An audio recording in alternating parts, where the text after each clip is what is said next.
Hoje é um dia muito especial, hoje é dia de grande estreia, a série Reis. Eu estou aqui com nada mais, nada menos do que Cristiane Cardoso. Como que é esse formato? É série mesmo na TV aberta? É série mesmo, porque a novela ela tem um formato assim mais... que você pode ver, por exemplo, tem aquela cena sempre na cozinha, né, dos servos na cozinha, tem aquela cena que dois personagens falam do que você acabou de assistir, né, em outra cena. Então, série não. A série é mais direto ao ponto, é mais objetiva, já está contando ali uma história, e se você perde um capítulo, você meio que se perde ali, sabe? Então, é muito importante a pessoa acompanhar todos os capítulos dessa série. E vai ser dividida em temporadas, né? Por temporada. Então, essa primeira temporada, ela vai contar a história antes dos reis, na verdade, né? Porque para você entender a história dos reis de Israel, você tem que entender por que eles se tornaram, por que Israel precisou de um rei. Porque Israel nunca teve um rei até então.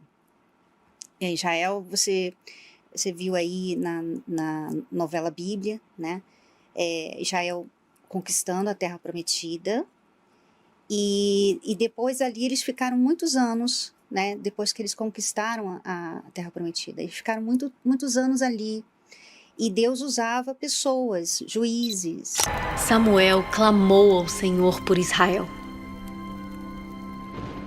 E o Senhor lhe respondeu.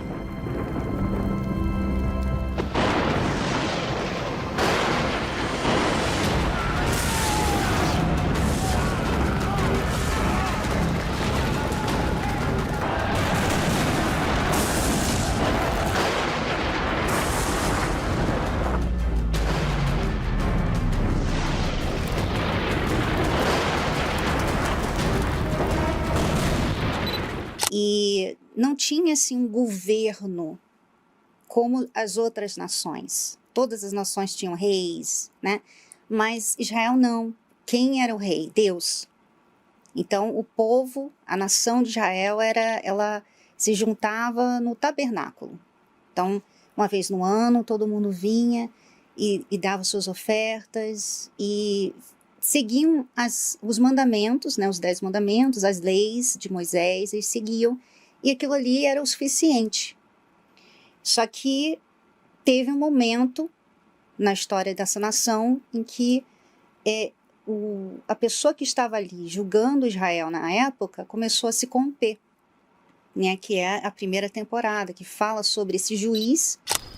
Como é possível que tenhamos tanta carne? Com certeza alguém deu uma boa oferta, meu pai. Afinal, estamos comemorando a festa das primícias. O povo está feliz. Correto, Gilson? Sim, sacerdote.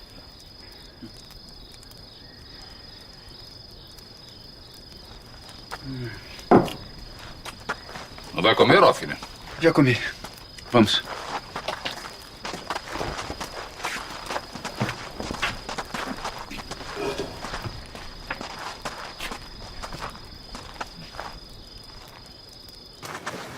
Ofne, o pai vai acabar desconfiando. Você se preocupa em demasia. Não é a primeira vez que ele questiona. Inés, a sua fraqueza está em não compreender que enquanto a mesa estiver farta e a barriga cheia, o querido velho ali nunca irá fundo em seus questionamentos. Você subestima o nosso pai. Muito pelo contrário. Por saber do que ele é capaz que eu não me preocupo. Ele foi um juiz e sacerdote também. Então ele tinha muito poder nas mãos. E ele tinha 2 filhos. E os filhos dele, eles eram corrompidos. Eles eram corruptos. Então eles começaram a ter atitudes que levaram o povo a se corromper também, a se afastar de Deus. E por causa disso, o povo se distancia muito de Deus. Esse é o bacana, né, das séries bíblicas, das novelas bíblicas, porque elas não estão só falando de algo que aconteceu lá atrás e que não tem nada a ver mais com você. Por exemplo, pega uma história até verdadeira de alguém lá no passado e conta. Ok, legal, você fica, puxa, bacana, mas o que você pode tirar para você daquela história? A Bíblia não, a Bíblia você tem como tirar, em cada capítulo você tem como tirar, sabe? Então, essa série vai ajudar muitas pessoas a entenderem o relacionamento que Deus quer ter com elas. Você deve ter entendido errado, não. Juiz Eli, eu não faria tão grave denúncia baseada numa conclusão pessoal. Os levitas a trouxeram até mim, na esperança que pudessem relatar tudo para o senhor, pessoalmente. Levitas, mas que levitas? Deve ser um ou outro que, por inveja, fazem essa reclamação contra os meus filhos. Juiz Eli, Tá bom, então mande-os vir aqui.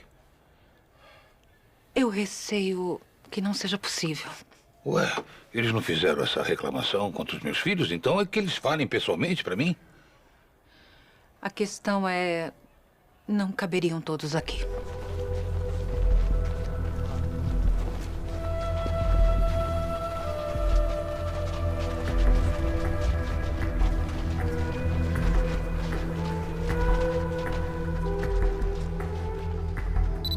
Quem era o Eli, Xaxá? O Eli era um sumo sacerdote. Antes de existirem os reis, né, existia uma fase no povo hebreu que as tribos meio que se organizaram e se dividiram, né, quando assim que chegaram do Egito, e deram aos levitas a qualidade de tomar conta da parte sagrada e religiosa dos hebreus, né?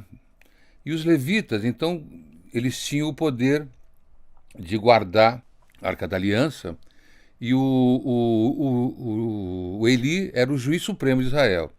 E gozado, quando a gente fala o juiz, o sacerdote, dá a impressão que ele tinha apenas um aspecto divino, né? Um aspecto sobrenatural. Não. Ele julgava também as causas terrestres, o dia a dia, as brigas entre marido e mulher, vizinho e vizinha, né? E a parte política, a parte militar, a parte religiosa. Quer dizer, ele abraçava todos os aspectos do poder, seja ele qual for. E ele era realmente, tinha vários juízes em Israel, mas ele era o sumo sacerdote que guardava os tesouros do tabernáculo. Então daí a sua importância, daí esse destaque que o Eli tinha. Só que o Eli tinha uma posição que seria uma posição intocável, uma posição que era cobrado diretamente do divino, né? E os filhos realmente, eles não tinham o caráter que o pai tinha. E até por ser filho desse juiz tão poderoso, eles contavam com um prestígio que eles achavam que eram acima do bem e do mal, entendeu? E o Eli, em nome desse amor, realmente relegou muita coisa, não viu o quão corruptos eles eram, como seduziam as pessoas, as mulheres que frequentavam o templo, como roubavam as oferendas para o consumo próprio. Enfim, todas deixou-se contaminar por pecados que eram inadmissíveis para essa família, né, que tinha já uma tradição, que já tinha esse dever com o povo hebreu, né? Então isso lhe custou o poder, lhe custou o seu contato com o divino, com Deus, porque naturalmente o juiz, que era o guardião da arca divina, da arca da aliança, onde era a presença de Deus na terra, era aquela arca, né? E ele era o guardião supremo dessa arca. Ele de repente perdeu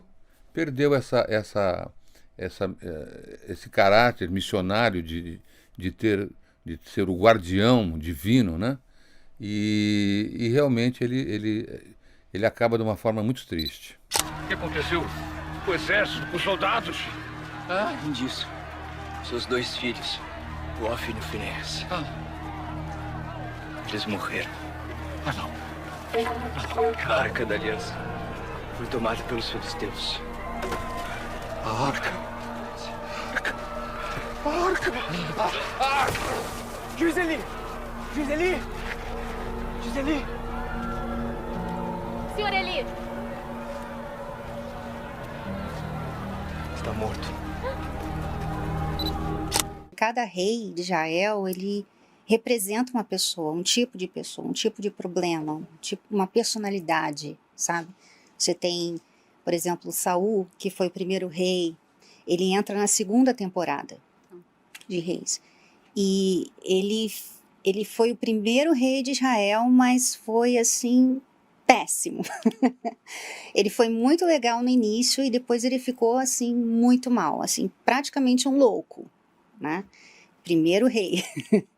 Aí depois a gente tem Davi, né, que a Bíblia fala sobre esse rei ter o coração segundo o coração de Deus. Então ele é assim um exemplo de pessoa, mas ele tem aquela questão da Batseba, todo mundo sabe, todo mundo fala, né? Então cada rei que vem depois de Davi também tem as suas peculiaridades e assim nós tivemos alguns reis que foram exemplos, mas infelizmente a maioria não. Que é o que a gente vê hoje. Por causa dos erros dos outros, Israel se afastou de Deus. Muitos faziam o que achavam certo aos próprios olhos. E assim, diziam já estar servindo a Deus. A questão é que não se serve a Deus baseado em como os outros o fazem. Se é que o fazem. Ainda bem que há sempre quem busca ser a exceção. Como foi o caso de Ana. Você vê, assim, esse casal que ela, né, como uma mulher estéril, sofria muito por isso, por não ter filhos. E o marido dela, então, casou outra vez. A esposa dele era uma serpente, né? E ela ficava atormentando. Já não bastava a mulher já ser estéril, a outra mulher ficava atormentando a Ana. Então a gente vê o contraste em como ela lidou com a situação dela, né? Porque assim, ela levou a situação dela para Deus e a gente vê essa fidelidade dela, a gente vê que o problema que ela tinha aproximou Ana de Deus.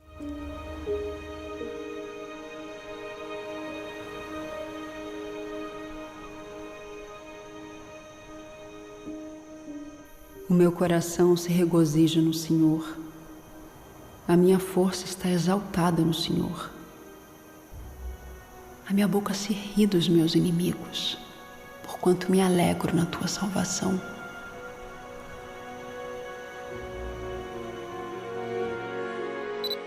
E chama atenção, né, em Ana e Eucana, que é o que a gente estava falando. Naquela época a mulher sofria muito quando ela não podia gerar filhos. Mas Eucana trata a Ana também de uma forma muito diferente, né? Porque apesar de Penina entrar na vida deles, Eucana, em nenhum momento ele repudia sua esposa, em nenhum momento ele mostra o diferencial, né, dele e desse casal para a época, né?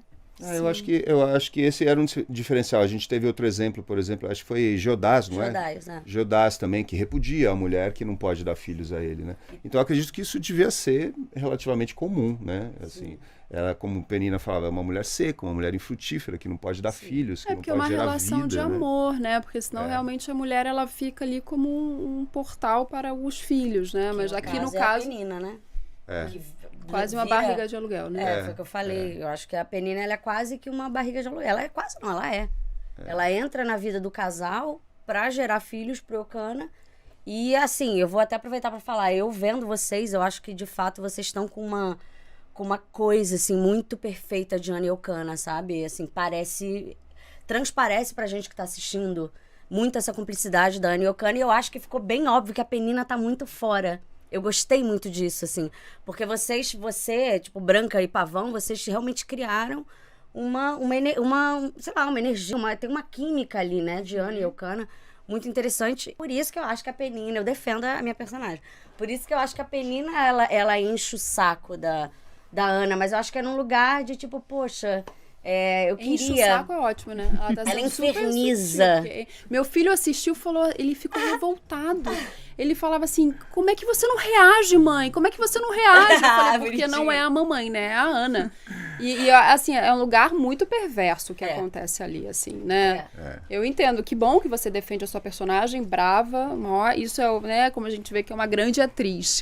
Porque não julga a personagem, mas é muito difícil. Claro. O que essa mulher representa, o que ela traz, né, as coisas que ela fala, assim, a gente tá falando ali de um estado de vida muito baixo e muito perverso, assim, de uma maldade muito grande. Eu vivi algo parecido, mas que não chegou aos pés de Penina, né? Quando eu digo em Gênesis, né, a Mate, ela sofria muitos ataques de Nade, né, tinha isso. Mas a minha família que viu falou assim, não chega aos pés de Nade. É de uma maldade tão grande as coisas que Penina faz, porque ela vai na maior dor de Ana. E ela vai com muita, ela vai assim, metralhando, né? Então, assim, é complexo ali aquela relação. E eu entendo que, claro, essa relação de Ana e Elcana tem um amor, tem uma parceria e que é uma posição muito difícil para Penina, né? Esse lugar que ela vai ocupar. Mas também, como ela ocupa, é uma decisão dela, né? Sim. E eu acho que também mexe muito num lugar, né, que conversando na preparação, que os filhos eram vistos como bênçãos de Deus, né? Então, o fato da Ana não conseguir ter filho, acredito que talvez isso pegasse num lugar culturalmente, né? Pra época era uma coisa que uma coisa de, então, eu não tenho uma bênção divina, por que eu não tenho essa bênção divina? Aí acho que vai num lugar de se questionar, né? Por que eu não sou digna de uma bênção divina? E eu também, em alguns momentos da série, mostra a Penina falando uma coisa meio de tipo, filhos são bênçãos de Deus, porque ela também gosta de espizinhar, do tipo, eu sou abençoada e você não é abençoada. Isso deve ser bem complexo, né? Assim. Nossa. Tanto pra Penina, acho que quanto pra Ana, mas realmente eu acho que pra Ana é muito pior, assim, se pegar esse contexto divino, né, da coisa. E tem a questão também comportamental, porque eu tava pensando, né, até pra ter dó um pouco de Penina nesse eu contexto, acho que é digna assim. Também. A gente sente raiva porque ela provoca a Ana, ela cutuca na ferida. Mas ao mesmo tempo, Ana tem um momento que ela fala, você é assim porque você você sabe que você não vai conseguir ter o amor de Elcana. Eu acho que as duas. Então mostra, acho que talvez um pouco uma insegurança de Penina. Então ela vai diretamente no ponto em que ela pode afetar. Pois mas deve ser horrível, porque ela tem filhos, mas ela sabe que, tipo, o Elcana nunca vai amar ela, então também é complexo. Mas certamente a Ana também não reage, né, nesse lugar dessa mulher sábia, porque ela sabe, ela também tem compaixão em relação à Penina, né? Sim. Acho que ali tem um lugar, porque assim, né, vamos pensar, a agressão moral, né, ela às vezes dói mais do que a física. Então, assim, esse é um assédio, né? Sim. A Ana, ela tá sendo o tempo inteiro assediada dentro de casa. E ela também não coloca os limites. Eu acho que o meu filho, quando ele veio, falou assim, mas por que você não reage? Por que você não dá limite pra essa mulher, sabe? Seu filho tem quantos anos? 9 anos. E ele ficou assim, mas ele ficou revoltado. Ele falou, por que ela não faz nada? Por que ela não fala alguma coisa? Fala pra ela parar, ela não pode falar assim. Ele ficou muito, muito chocado com o fato da Ana ficar ali. Então, assim, é complexo, né? Mas a gente sabe que, enfim... E eu acho que tem aquela única cena que ela tenta dar um limite, porque ela também é um ser humano, e ela fala, olha, você tá querendo uma coisa que você não vai conseguir. Você não vai conseguir, fato, sinto muito. Isso não é uma sacanagem da Ana com a Penina. É assim, fato, né? Porque a Ana é má. É porque é isso, é assim, é uma relação de Ana e Elcana, eles se amam, e a Penina é uma barriga de aluguel, né?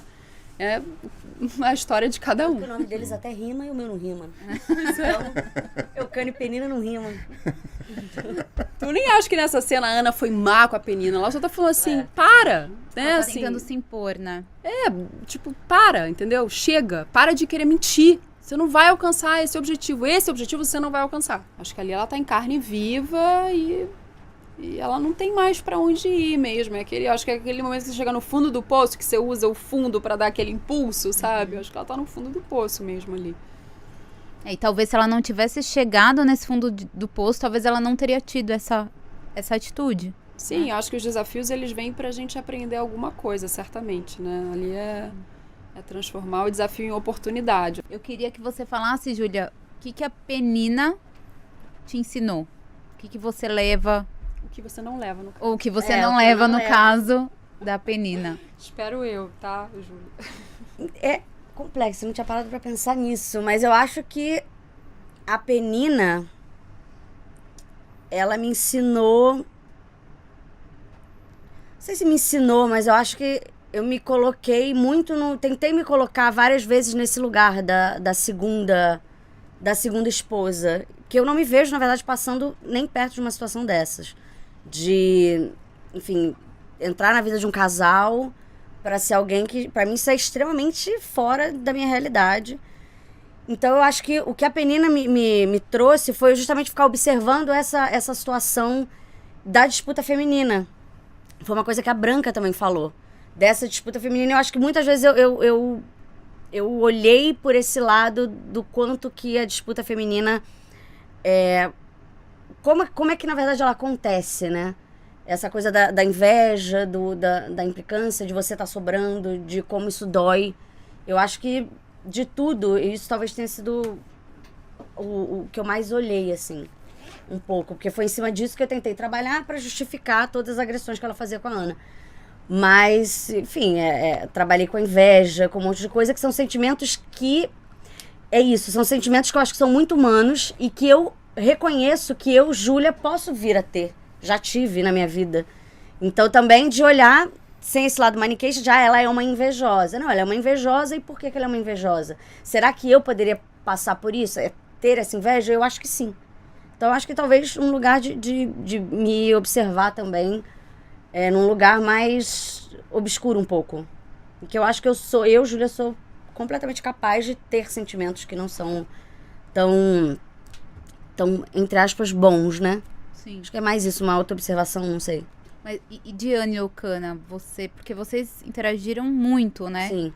O que você traz dessa história? Acho que o respeito. Você acha que as pessoas vão levar com elas também dessa história? Eu acho que é um respeito. Eu vejo muito a relação dos dois como uma relação de respeito e cumplicidade. E eu assistindo, eu vejo muito isso. Então, eu acho que todo mundo que assistir vai enxergar talvez uma relação que fala, poxa, eu queria ter alguém assim na minha vida.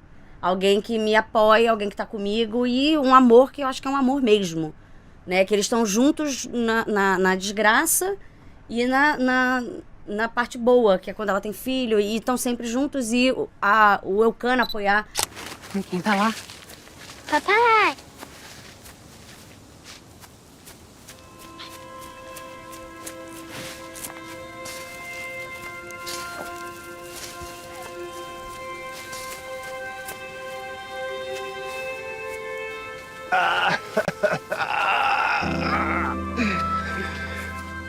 Veio trabalhar com o papai, foi?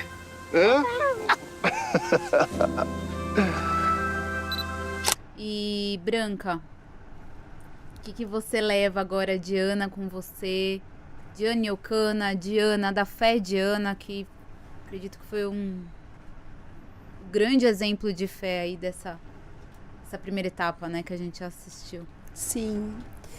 Eu acho que eu tenho essa intuição, né, assim, pelo que eu converso com o Pavão, e eu acho que eu e Pavão, a gente tem escolhas nas nossas vidas, nos nossos relacionamentos, num lugar de parceria. Por isso, quando a gente trocou, né, eu tenho um parceiro na minha vida, né, tenho uma espécie de Eucana na minha vida, e possivelmente ele tem uma espécie de Ana, pelo que eu sei, né, se eu tiver, me corrija. Mas eu acho que, assim, já tem alguns anos na minha vida que eu decidi que eu queria ter uma relação de parceria, assim, né? Num lugar que a gente pudesse andar lado a lado, parceiros, numa relação de respeito. Então, graças a Deus, hoje eu tenho essa relação na minha vida, e eu acho que é um lugar que eu só reafirmo que eu quero continuar desse jeito, sabe? Andando assim, caminhando assim nessa jornada. A outra coisa que fica pra mim é o lugar da não desistência, de não desistir, sabe? Às vezes a gente vai pro fundo do poço mesmo, faz parte, né? E transformar esse desafio, né, numa missão, porque é a missão de Ana, vira a grande missão de Ana, que é gerar Samuel, né? É uma grande missão, né? Ela gera um grande profeta. Então, às vezes, os grandes desafios são... Às vezes não, normalmente eles são grandes missões também. Grandes missões. Então, isso pra mim fica, assim, fica esse aprendizado. E tu? Eu acho que a relação, assim, eu também acho que a gente acaba emprestando um pouco da nossa experiência de vida, né? Na construção dos personagens, que é isso. Eu também tenho uma relação que ela é... assim, de muita parceria, então é meio que uma referência que a gente acaba levando, né? Quando eu li o texto, quando eu falei, não, é isso, eles são muito parceiros, eles se entendem no olhar, eles vão dar força um pro outro. Eu sou um cara eu acredito muito no poder que a gente tem de projetar e de realizar as coisas, sabe? De realizar aquilo que a gente projeta na nossa mente, na força. Eu acredito muito, sempre acreditei muito nisso. E acho que isso eu vou levar também, principalmente se aquilo for do bem, for uma coisa positiva, for uma coisa que seja boa, não só boa para você, mas boa para o seu entorno, né? Assim, isso tem uma força muito grande, né? E eu acho que a gente às vezes usa pouco isso. Então? Ele tá pronto, Elcana. Eu tenho certeza. Ana. Ele tá pronto. Eu sei. Você preparou ele bem esses anos. A questão é... Você tá. Eu pedi Samuel pra Deus. Empenhei a minha palavra de que daria de volta pra ele. Deus concedeu o meu pedido.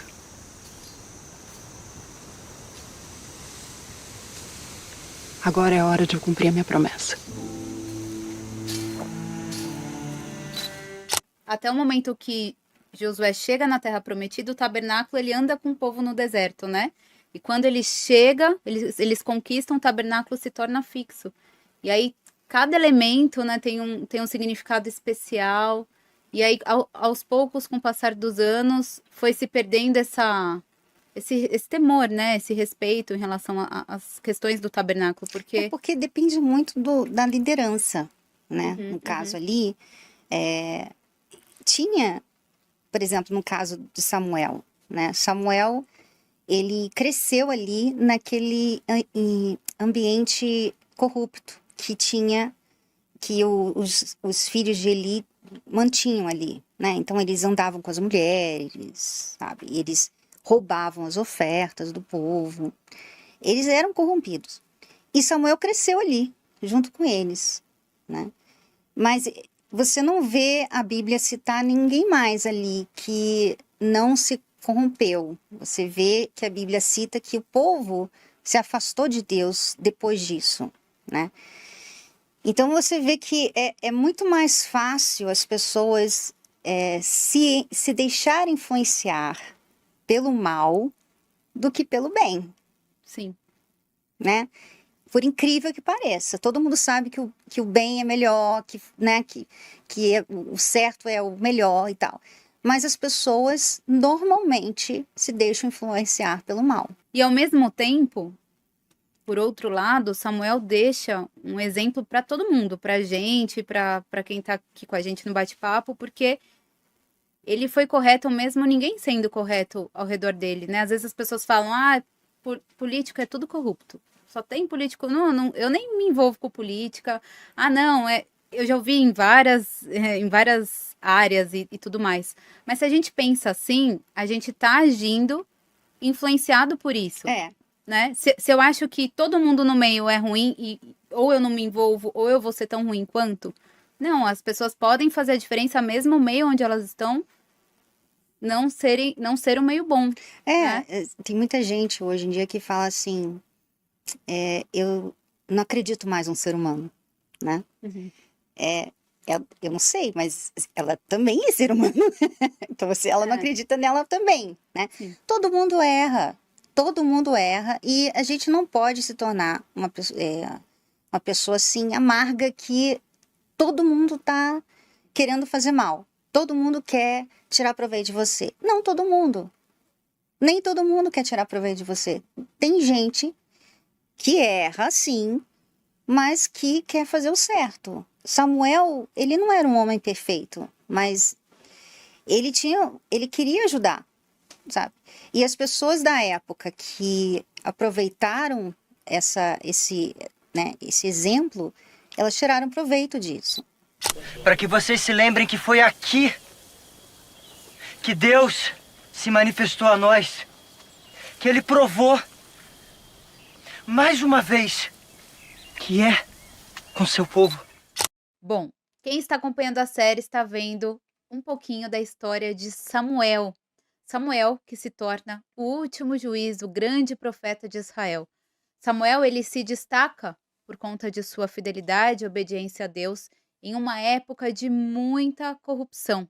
E conta um pouquinho pra gente, Israel naquela época vivia um período de altos e baixos, estamos falando Uhum. aqui de mais ou menos, 1.200 anos antes de Uhum. Cristo, então há mais de 3.000 anos. Vivia um período de instabilidade moral, espiritual, Uhum. de corrupção, e Samuel chega nesse universo. A gente tem Israel no momento em que Israel ainda estava se tornando, se fortalecendo como nação, né? A história de Israel é muito longa. Então, estava se fortalecendo, criando sua nação. Então, era um lugar ainda, por exemplo, Israel não tinha seu exército, eles não tinham um rei, eles não tinham... A organização política de Israel era baseada em juízes, que eram os reis, digamos assim, eles eram os governadores, os caras que governavam aquela região. E eles cuidavam não só de questões políticas, mas de questões religiosas. Enfim, eles eram quase que os presidentes daquele lugar. E assim, esse período dos reis, ele é marcado por uns altos e baixos justamente de questão de declínio espiritual do povo. E pelo fato de Israel ser uma nação ainda frágil em termos militares, eles vivem constantemente sofrendo ameaças dos povos vizinhos. No caso de Samuel, a gente está no um dos últimos juízes de Israel, antes do período de reis, que é o Eli, que acaba se deixando corromper e se torna... Ele não era um juiz ruim, mas ele vai se tornando, ele vai... os levitas, que eram os responsáveis por cuidar do tabernáculo, começam a duvidar da capacidade dele de valorizar Deus, de valorizar mais os filhos do que a Deus, de colocar os filhos acima das funções dele. E isso acaba afetando a população no geral. E os filhos também acabam, que são os sacerdotes, que têm um cargo nobre, que deveriam estar ali dando o exemplo, estão agindo completamente errado. E isso acaba afetando a população e a população entra num declínio, um afastamento com Deus. E de quebra, ainda tem os filisteus, que são a nação vizinha, que querem tomar Israel, querem dominar Israel, e sabem que Israel está internamente meio que desestabilizada. Samuel nasce nesse contexto, nesse lugar tranquilo, nesse lugar muito tranquilo nasce Samuel. Samuel vem dessa família linda da Ana e do Elcana, que são dois pais extremamente apaixonados um pelo outro. Eles têm uma união muito grande, um respeito muito grande um pelo outro, e um companheirismo muito grande. Porém, a Ana não pode ter filhos. A Ana é estéril e, por conta disso, o Elcana era uma organização social na época, ele acaba se casando com uma outra mulher, porque ele precisa dar continuidade à descendência, costumes da época. Exato, costumes da época, Costumes porque da naquela época a época. mulher que não gerava filhos, era devolvida como a Branca Exatamente, Messina a contou, né, mulher aos pais e tudo mais, a né. mulher naquela época não tinha muita independência, ela precisava do marido, ela precisava ter filhos, ela precisava ter uma função, digamos assim. E, e por conta disso, por ela ser estéril, o Elcana acaba se casando com uma outra mulher. E isso era uma coisa que existia um consentimento entre os dois. A própria Ana virar e falar, você precisa se casar com outra mulher para que você possa ter outro filho. É a cabeça da época. E eles se casam, ele se casa de novo, ele casa com a Penina, só que a Penina é uma pessoa intragável. É aquela pessoa que fica o tempo inteiro espizinhando a vida da Ana e judiando dela pelo fato de ela não poder ter filhos, e a Penina tem vários filhos. Até que Ana não aguenta mais. Ana tá num processo quase que depressivo. Ela não aguenta mais esse sofrimento e ela se ajoelha no tabernáculo em Siló. A família do Elcana é uma das únicas que continua indo ao tabernáculo, continua seguindo a fé em Deus. Ela vai se ajoelhar ao tabernáculo em Siló e pede a Deus para que ela pudesse ter um filho. E que esse filho serviria totalmente a ele por toda a vida dele. E ele não poderia cortar os cabelos dele como parte da promessa. E nasce Samuel. E Deus abençoa a Ana e o Eli, que o sacerdote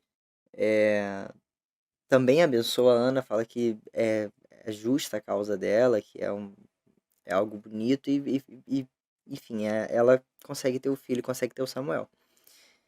Então, quando chega nos 3, 4 anos mais ou menos do Samuel, que é quando ele está sendo desmamado, ele tem que ir morar com Eli em Siló, porque ele vai servir a Deus.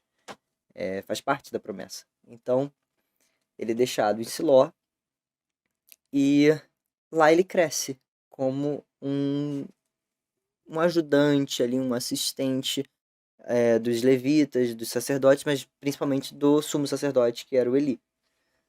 E ele acaba se aproximando de Deus, só que Samuel sempre, eu acho que isso vem muito da família da Ana e do Eucana, que por mais que tenha vivido por 3, 4 anos, o Samuel pegou isso muito do ensinamento, ele sempre foi um cara de muita fé. E não era uma fé... O Eli ensina os rituais, as questões ali da fé na prática, mas era uma fé muito verdadeira, que tinha dentro dele, sabe? E isso eu acho que quem ensinou mesmo foi a Ana e o Eucana. E ele não se deixa, ele acaba vivendo aquela situação de corrupção, os filhos dele continuam corruptos, ele continua de olhos fechados para a corrupção deles, mas o Samuel não se deixa afetar por isso. Ele continua firme no propósito dele, na fé dele, até que em dado momento ele vai ser o único ali capaz de restabelecer a relação do povo com Deus, o único que pode liderar aquela nação para que eles não possam entrar num declínio total. Essa é mais ou menos o resumo do Samuel. E Rafa, quem é o Rafael hoje? Não só ator, na sua vida, depois dessa experiência com Samuel, não só na atuação, mas conhecendo a história, vivenciando não só a história de Samuel, mas de toda a época, né? Trazendo como bagagem as outras histórias bíblicas em que você atuou, esteve presente. Hoje o Rafael é uma pessoa muito confiante, uma pessoa que sabe valorizar as coisas que realmente importam na vida, as coisas que realmente vão fazer a diferença, que vão realmente me afetar, as coisas que vão estar comigo quando eu estiver triste, as coisas que vão estar comigo quando eu estiver feliz, comemorando. É um cara seguro e isso a parte do ator. Isso transforma o ator, entendeu?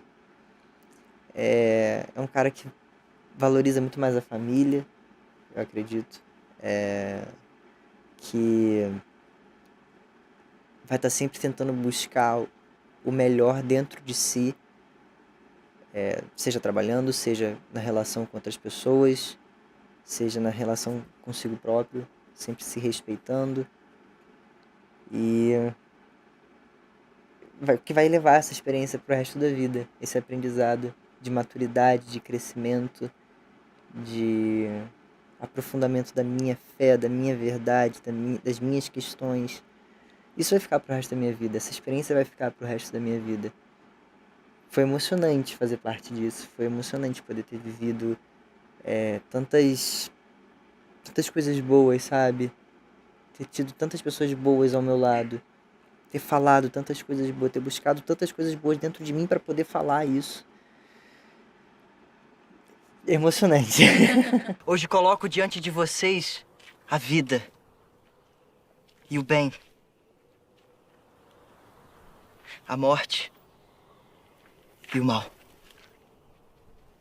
Se guardarem o mandamento que hoje lhes ordeno, que amem o Senhor, o seu Deus, andem nos seus caminhos, guardem os seus mandamentos, os seus estatutos e os seus juízos,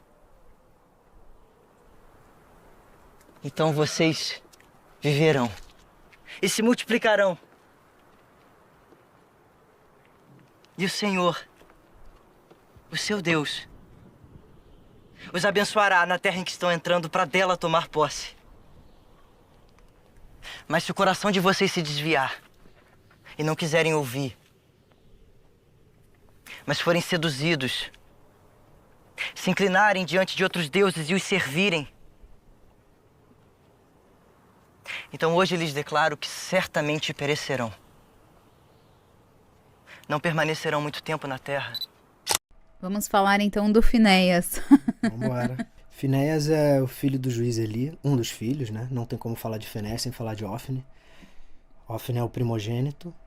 Finéias eu costumo dizer que é aquele bichinho que fica embaixo do tubarão, sabe? Quando o tubarão morde um peixe maior, sempre sobra um restinho e o Finéias é aquele peixinho que vai lá e aproveita. Então, ele tem essa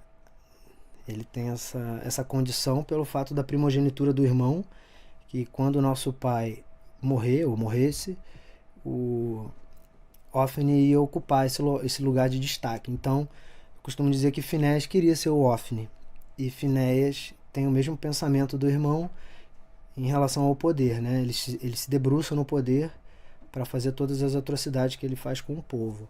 E eu também costumo dizer que o Ofne é aquele cara que chega no aniversário, que todas as menininhas olham para ele e ele fica ali sentado. Finéias não, já chega, já sobe na mesa do bolo, chuta o docinho, quebra tudo para chamar a atenção. Então Finéias tem um pouco desse temperamento um pouco intempestivo.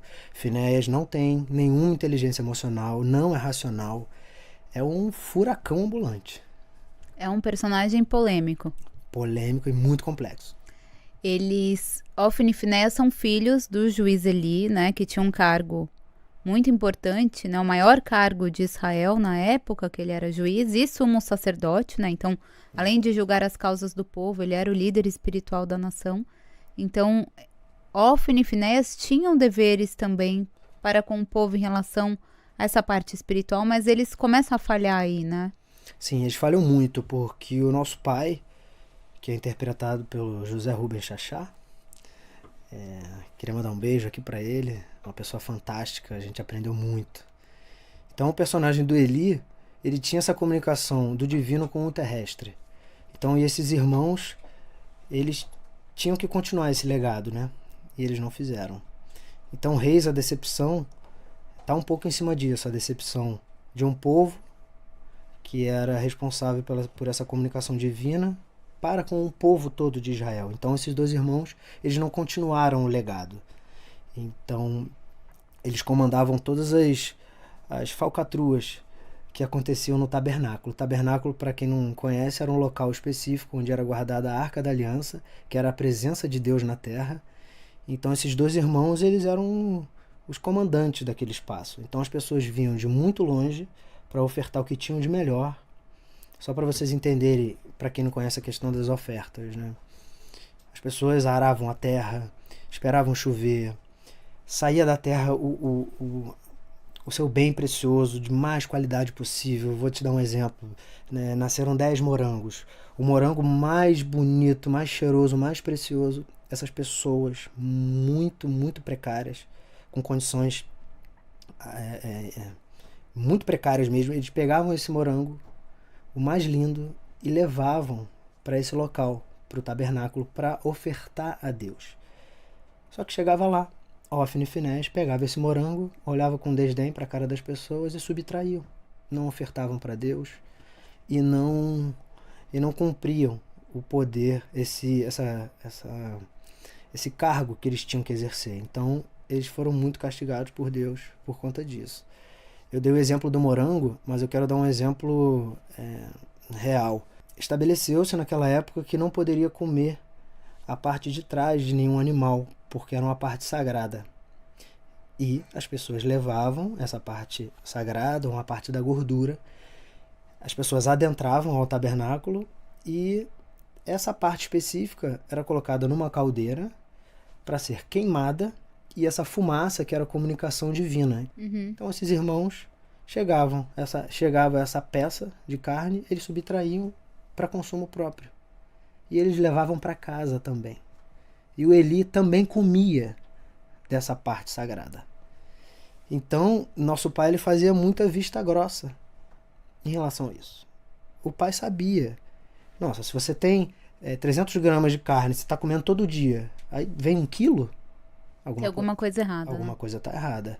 Então, o personagem do Eli, ele tem essa complexidade imensa também, porque ele passa a mão na cabeça dos filhos. E ele deixou de fazer essa comunicação com Deus. Deus deixou de falar com ele. E começou a falar através de Samuel.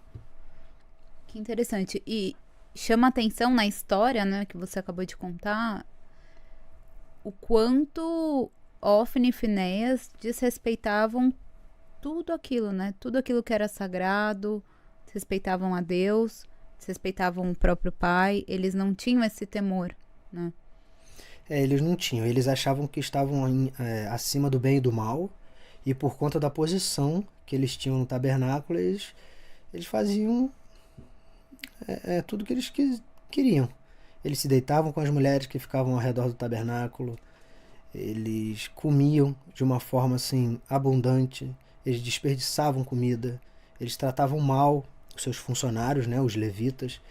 Para quem não conhece também, Jacó teve muitos filhos, né? São as 12 tribos de Israel. E os levitas, eles ficavam responsáveis pela parte divina. Então nós, os levitas, a gente não tinha poder bélico, a gente não tinha movimentação corporal, a gente não ia para a guerra. Então foi uma tribo designada só para fazer essa comunicação com Deus, enquanto todas as outras tribos, eles abasteciam a gente com comida, com armas, com todas as variáveis que um ser humano poderia viver naquelas condições. Então, a nossa tribo era muito importante. E por conta dessa falha de comunicação dos irmãos, do pai com os irmãos e dos irmãos para com o pai e do pai com Deus, por isso que a gente é uma atmosfera ali de muita complexidade. Tem muita complexidade nisso. O que você aprendeu com a história de Finéias, com a história dessa primeira temporada da série? Então, para falar do Finéias tem que falar um pouquinho de mim, né? Pra gente dar uma comparada. Eu me realizo muito no outro. Se eu tô num lugar onde, de repente, uma pessoa tá triste, já me incomoda um pouco. Então, eu sou essa pessoa. Eu sou exatamente isso. Eu me realizo no outro. E Finéias não tem nada a ver comigo. Eu não seria amigo dele, nem frequentaria um local que ele tivesse. Então, eu reforcei que a amizade, o respeito, poder de se colocar no lugar do outro é muito importante. E esse personagem não faz nada disso. Então, foi um distanciamento, assim, enorme. Que canseira. Só de pensar que amanhã o povo começa a chegar pro sacrifício. Pelo menos vamos ter dias de fartura. Já está bom. Pode ir. Não ouviu o que eu disse?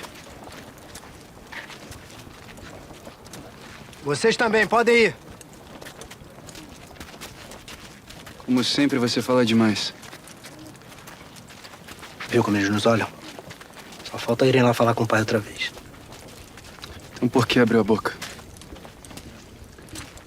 Mas se o pai nos chamar a atenção, vai acontecer o mesmo. Ele fica aborrecido por alguns dias e depois tudo volta ao normal. Como ele sempre diz, Finéias, nós somos descendentes de Arão. E Duda, falando um pouquinho de Jotã, você falou que você ficava na ponte Rio-São Paulo, né? Queria que você falasse um pouquinho como é que foi o processo de preparação para esse personagem. Na mesma hora, no mesmo dia, eu já marquei uma aula de luta com lâminas, fui fazer aula de arco e flecha que eu já estava fazendo, mas tinha um tempo que eu não ia, e já arrumei uma espada de treino oficial de plástico no estilo romano, uma gladius romana. E aí já praticamente já tinha fechado, eu nem tinha recebido o texto, nem tinha, sei lá, discutido o contrato, nem nada, eu já estava toda empolgada, eu tinha virado criança, que eu brinco que eu viro criança, quando tem cena. A vida toda, quando trabalhando como ator, quando tinha uma cena de ação, eu já ficava, essa é a cena do capotamento, essa é a cena da luta, essa é a cena da briga. Então eu ficava ali tudo girando em torno daquela coisa ali, era um dos pontos principais, além da parte dramática toda do arco do personagem, que tem as cenas mais importantes e tal, essas cenas também me faziam brilhar mais os olhos, sabe? Eu ficava mais empolgado também por causa dessa coisa que hoje eu brinco que são as artes marciais dramáticas, que é a mistura das duas coisas. E eu falo que o Jotun é meu momento William Wallace, do Coração Valente, sabe? Que é um dos meus filmes favoritos e que eu assisti no cinema quando eu era criança e aquilo me encantou muito. Cheguei em casa e fui brincar de Lego medieval, sabe? Imaginando William Wallace, Freedom! E agora eu tive a honra de poder viver essa experiência de fazer essas batalhas campais. E, no caso, o povo israelita era um povo que não tinha um Estado central organizado, assim, era uma sociedade mais livre, mais descentralizada, onde todos eram voluntários, assim, nessa parte de proteção, e também eles não eram tão desenvolvidos, assim, além da parte militar, tecnológica, sabe, a coisa dos metais. Então o povo filisteu tinha o ferro, e a gente usava o bronze, sabe, que faz toda a diferença, quase como se fossem caças de última geração contra... né, aqueles aviõezinhos menores, assim. Então, ver como é que aqueles homens eles entendiam aquele povo, a unidade daquele povo e daquele território, e como eles sentiam essa missão de proteger aquilo, de manter, e como eles lidavam com essa ameaça constante, essas nações vizinhas, assim, hostis, o tempo todo. E quando o povo filisteu realmente apareceu e cumpriu ali as previsões, né, de todo mundo, o choque daquela coisa do exército todo estruturado, com armaduras e cavalos e armas de última geração, contra o povo que tinha que defender o seu território, sua família, sua unidade, e como eles mantinham a fé a essas adversidades, assim, até em vez de fazê-los perder a fé, pelo contrário, é ali que eles acreditam mais e é ali que eles vão mesmo. E o meu personagem era bem o cara da linha de frente, era o cara que, por mais que tenha ali uma estrutura de ter os anciãos se juntando, os patriarcas, os anciãos decidindo tudo, o juiz ali não era como um rei, sabe, que decidia tudo monocraticamente. Não, era uma estrutura muito mais, todo mundo participava muito, assim. Só que na linha de frente, às vezes, não dava tempo porque tudo demorava. Pega um burrico e vai até lá para, né, falar. Não tinham carros mortos. Não mandava um WhatsApp, né? Não tinha isso, né? Então, o Jotun, ele teve que tomar umas decisões muito difíceis, assim, à frente de muitos homens. E desses homens, desde amigos como filhos de amigos, pessoal que ele formou. E você vê esse universo, assim, de vida e morte, como a perda no meio da batalha. E eram batalhas, assim, muito complexas, vários dias. Então tinha, entre uma batalha e outra, né, tinha o momento de todo mundo se recolher, se limpar, dormir, catalogar as perdas, assim. E era muito difícil isso. Você vê, ela, sabe, uma criança que você pegou no colo, cresceu e foi morta em batalha, e você tem que dar notícia pro pai, tem que continuar, porque aquilo não pode ser em vão. Então tem essa parte, assim, a série é uma série muito dinâmica e ela tem muitas camadas nesse sentido também. Então, por mais que eu esteja ali para fazer essa parte das cenas de ação, de conflito, de batalha, também tem toda essa parte emocional e estrutural, e tudo como se diz, entrelaçado, né? E a personalidade do Jotun também chama atenção, né, Duda? Que ele é sério, ele é disciplinado, ele veste a camisa, né, da atribuição que ele tem para com o exército, né, de Israel. Ele é um homem que aceita a sua vocação, ele vai ali de peito aberto, confiando no Deus vivo, como eles falam, e no seu propósito, no seu chamado, né? Porque sempre, né? Todo mundo tem a sua vocação, né? Todo mundo tem, sabe, até onde pode ir, e a sociedade toda se complementa, né? Essa é a grande maravilha, assim, né, da nossa vida em sociedade. Agora!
E Duda, eu queria que você contasse o que o Jothan te ensinou. Porque assim, é o que você falou, né? É um trabalho, foi um personagem. Mas a gente tá contando uma história muito especial, né? É uma história que traz mensagens bíblicas, mensagens históricas, mensagens sobre valores humanos, relacionamentos. E Jothan tem uma personalidade também muito bacana. Então, eu queria saber se ele te ensinou alguma coisa que você vai levar com você para sua vida. Eu acho que a gente aprende com os exemplos bons e com os exemplos ruins, assim. Acho que no caso de um ator, a oportunidade de aprender com os personagens e com as histórias é muito grande, porque você fica bem inserido ali. E tem um outro ditado que eu gosto muito, que é assim, você é a média das 5 pessoas com que você mais convive. Verdade. Então eu quero aproveitar isso, né, do Jothan como uma referência para me tornar um homem mais forte, para fortalecer a fé também nesses momentos difíceis. E eu acho que fica ali como uma boa referência, assim. E sem dúvida, essa coisa de proteção, acho que só eu senti uma mudança muito grande quando a Sabrina engravidou e principalmente quando saiu, porque tem aquela coisa, a mãe já é mãe automaticamente, sentiu o primeiro chute, o pai ele vai caindo a ficha, né? Você fica naquela, será que é verdade mesmo? Eu vi ali no ultrassom, mas tá ali na barriga. E aí você vê, nossa, antigamente eu era um homem saudável, eu posso correr, subir em muro, é muito difícil me pegar, qualquer ameaça vai escolher outra pessoa, normalmente, do que escolher um homem saudável, né? E a partir do momento que você tem uma bolinha fofinha para cuidar, você fica muito vulnerável. Então esse sentimento de proteção e tal é uma coisa que eu busco aprender assim com o Jothan. Mas é um longo processo, né? Malquias. Vamos ver se eu entendi. Se hoje estourasse uma guerra, se os filisteus atacassem, por exemplo, viriam por Afec, aqui. E nós contra-atacaríamos por aqui? Sim, a linha de frente ficaria aqui e colocaríamos soldados, principalmente arqueiros, em posições estratégicas aqui, aqui e aqui. E a retaguarda?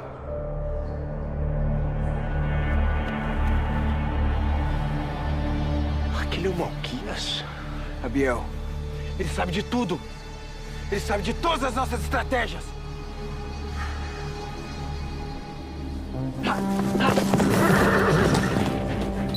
O grande objetivo, o objetivo geral do meu personagem é legado. O mais importante é manter a cultura filisteia. Não só a ideologia cultura, bem como terras, que é a riqueza dessa época, né? Sim. Então isso é o mais importante. Então por isso que ele fica tão irritado com o irmão, né? Porque ele tá mexendo no que é mais importante, que é deixar esse legado. E aí você falou que aí ele fica tentando trazer. Isso significa que ele fica tentando trazer Malquias / Lucier para ter essa visão 100%, e aí depois ele trama contra? Não, eu fico pensando que assim, o Q10 gostaria de estar no lugar dele, mas ele não é tão bom guerreiro. Ele não tem as qualidades desse irmão. E ele é obrigado a se curvar a isso, né? Porque eu acho que tem um sentido de justiça nele, nesse lugar, né? Então ele fica tentando trazer esse... É uma espécie de enviado, né? Como é que chama? O mártir, o arquétipo de herói desse povo, né? Para ele cumprir a missão dele até o final. Foram 20 anos, né? Então, o que está entre ele cumprir essa missão ou não? É essa identidade. Então, ela tem que sair do tabuleiro para que essa peça possa cumprir a sua plena potência. É isso que ele quer do irmão, que ele cumpra a plena potência dele, de ser o enviado, de ser o nosso herói, né? E é o que a família inteira dele acha que a Lavínia vai atrapalhar, né?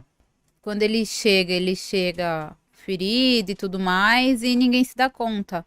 E ele passa 20 anos ali, Sim, né? passa 20 anos. E ele se envolve, né? Então ele casou, ele tá se envolveu. vivo, né? Se casou, se envolveu, fez amizades genuínas. Porque a gente tem a necessidade, por mais que o Lucier seja frio, ele consegue isolar as emoções dele, deixar na gaveta por um tempo. não tem como por tanto tempo, né? 20 anos assim, você tá vivendo, você quer viver, você quer ter conexões. O ser humano busca conexão. Então. É amor, né? É, o amor. O grande lance Com certeza. é esse, né? Então, o Malquias realmente amou. Ele realmente amou Ada, Samila, Mikael, Lavínia, principalmente, sabe? Belá. Todo mundo que ele conheceu lá, que ele criou um laço, Samuel, sabe? Isso tudo foram relações genuínas que ele teve. Mas como ele tem esse lance de colocar as emoções na gaveta, ele conseguiu continuar com a missão principal dele, que é tomar as terras dele de volta. As terras que um dia já foram dos filisteus. Então, ele conseguiu manter isso na gaveta. Mesmo tendo todas aquelas relações de confiança, né? Lavínia, será que você pode deixar o seu choque e sua mágoa de lado só por um instante pra conversarmos? Há 6 anos nós somos casados. E agora, você quer conversar? Se não quiser conversar, pelo menos ouça. Ouvir o quê? Agora você quer me contar? Me explicar? Como você pôde? Hein, seu desgraçado? Eu te amei. Eu confiei em você. Eu me entreguei pra você. E tudo pra quê? Pra você cumprir uma vil missão? Pra você exterminar o meu povo? Tomar as nossas terras e afrontar o nosso Deus? Olha pra mim. Por que você tinha que me incluir nesse teu plano sórdido?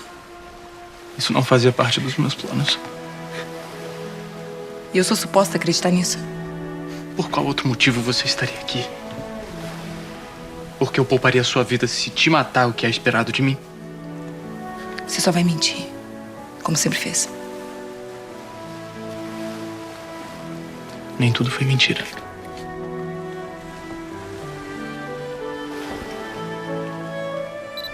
Vocês dois falaram, né, que de certa forma Q10 e Lucier foram presentes para vocês. Então, quem é o Caetano depois de Q10? Quem é o Daniel agora depois de Malquias, Lucier? Engraçado, né? Eu acho que o Q10 ele me ensina muito a elaborar, me ensinou muito a elaborar antes de agir. Então, assim, eu faço, depois eu penso, sabe? Mais impulsivo? Eu sou super impulsivo e muito franco, e tudo eu já quero ter uma DR, já resolver na hora, entendeu? E o Q10 não, ele elabora, monta uma estratégia e vê a melhor maneira de agir. Eu acho muito legal, foi uma coisa que ele me ensinou, eu não tinha. E eu acho que foi um momento também, aí do ponto de vista profissional, né? Eu acho que eu nunca... Tá chegando, parece que é um marco numa maturidade profissional, assim, sabe? De conseguir não só cuidar da parte artística, mas também chegar numa coletiva de imprensa e falar, cara, que legal, fluiu. Eu falei aqui, falei ali, olha que legal, e foi gostoso. Não foi uma coisa tipo, ai, coletiva de imprensa, ai meu Deus, que será que... Sabe? De tudo, de sincronicidade nesse ponto, assim. O Q10 é um marco nisso também, pra mim. Experiência, né, amigo? Depois de 41 anos, uma hora tem que melhorar, né? Eu acredito que esse personagem me deu experiência também. Sei lá, me sinto mais preparado. Eu descobri que eu funciono bem sob pressão, que eu não sabia. Quando eu vi que teria muita pressão em cima desse personagem, teria muitas diárias e muitas horas trabalhando. De primeira, você fica feliz, falando, nossa, que oportunidade. De segunda, você fica tipo, eita, será que eu vou dar conta? Você ouve os profissionais falando, olha, você vai gravar muito, hein? Você vai gravar muito. E a terceira percepção foi tipo, nossa, tá fluindo muito. Tô dando conta de tudo. Então, percebi que eu funciono bem sob pressão. Isso foi uma coisa boa. Isso foi uma coisa muito boa. É isso. Mais um trabalho que foi muito especial. Eu sou uma pessoa, depois desse trabalho, com mais amigos. As pessoas que eu conheci nesse trabalho, tanto do elenco quanto de equipe, são pessoas que eu vejo, assim, levando pra minha vida inteira. Eu acho que é isso. E em Reis, a gente vê de forma geral, né, a trama, que a gente falou, né, histórias que aconteceram há milhares de anos e também histórias que nos fazem refletir. A todo momento ali, uma trama nos faz refletir sobre amor, sobre fé, sobre comportamentos humanos. Eu acho que isso que o Dani falou é muito, muito interessante, né? Sempre que a gente está... o ator, ele tem ciclos muito intensos com determinadas pessoas e onde há muita pressão, né? Todo mundo quer fazer um bom trabalho e às vezes as vaidades, os egos e aquilo. Eu acho que sempre eu consigo me sentir cada vez mais horizontal ou buscar a horizontalidade, entender todos os aspectos humanos para filtrar e aí chegar na humanidade daquela pessoa que às vezes eu tinha uma animosidade com ela num primeiro momento e diluir isso e a gente conseguir fluir junto. Falou eu tudo, acho amigo. que isso é um grande aprendizado e, né, enfim. É verdade. E você, Dani, o que o Malquias Lucer te ensinou também? Teve alguma coisa que você aprendeu com ele? Eu gosto muito do senso de justiça dele. Assim, tipo... Eu acho que eu não conseguiria também... Eu já meio que era assim antes, mas de respeitar uma mulher na minha frente não vai passar em branco. E... Acho que é isso. Ter a sensibilidade de perceber a verdade vindo de certas pessoas, sabe? Eu acho que Malquias me ajudou a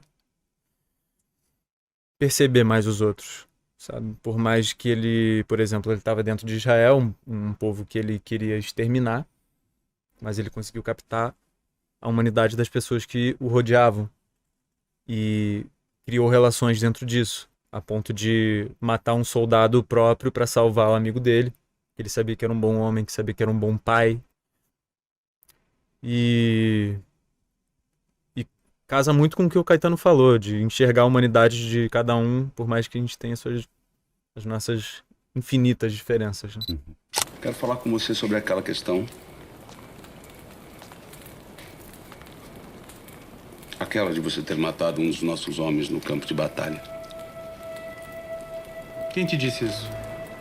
Você fez isso? Q10, você não vai mesmo me aborrecer hoje. Então você fez. Fiz. E qual a sua explicação? Nenhuma que eu vá te dar. Então é assim que vai ser. Sim. É assim que vai ser. Sabe, Lucier, às vezes eu me pergunto se você é o mesmo filisteu que saiu daqui todos aqueles anos atrás. O que você está querendo dizer com isso? Você me disse. Você está querendo me aborrecer, então? É isso? Eu agora, com o personagem, fazendo e passando por isso e dando vida para esse contra-exemplo, fiz uma mudança na minha vida. Beber eu não bebo mais. Por causa do Eliud. Ó, Eliud secou para mim. Tipo, realmente não há necessidade, com a idade também que eu tenho, as coisas boas estão acontecendo. Então, com o Simeão, eu tive essas duas oportunidades. É o perdoar e saber se perdoar. E com o Eliud é não se apartar de Deus, confiar e ir firme, né? Eu sou Eliud, casado com Ábila, pai de Zif e Zanata. Eu sou um israelita que já se decepcionou muito com o que andam fazendo lá, no tabernáculo do Senhor.